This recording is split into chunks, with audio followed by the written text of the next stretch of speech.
شوخی های پیامبر اکرم صلی الله علیه و سلم.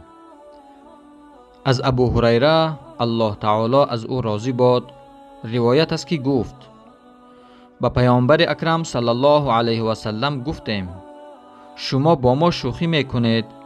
پیامبر صلی الله علیه و سلم گفتند من بجز حق چیزی نمیگویم.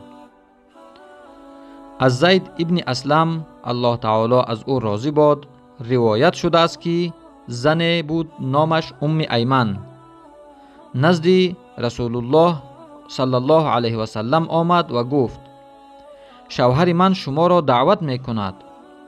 پیامبر صلی الله علیه و سلم گفتند شوهر تو کیست؟ همانی که در چشمانش سفیدی دارد؟ آن زن گفت سوگند به الله که در چشمان شوهر من سفیدی نیست. پیامبر صلی الله علیه و سلم گفتند بله در چشمانش سفیدی هست. آن زن گفت نه سوگند به الله. پیامبر صلی الله علیه و سلم گفتند کسی نیست که در چشمانش سفیدی نباشد. منظورشان سفیدی گردی چشمها. از حسن الله تعالی از او راضی باد روایت است که پیرزن سال خورده به نزد پیامبر صلی الله علیه و سلم آمد.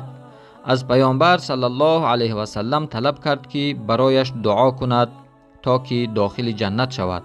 پیامبر صلی الله علیه و سلم گفتند پیران سالها داخل جنت نمی شوند. آن زن به گریه آمد.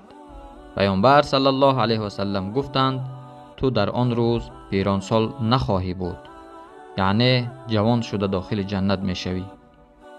الله ذوالجلال در این مورد در سوره واقعه می فرماید بعد اعوذ بالله من الشیطان الرجیم انا انشأناهن انشاء فجعلناهن ابکارا عربا اترابا لاصحاب الیمین.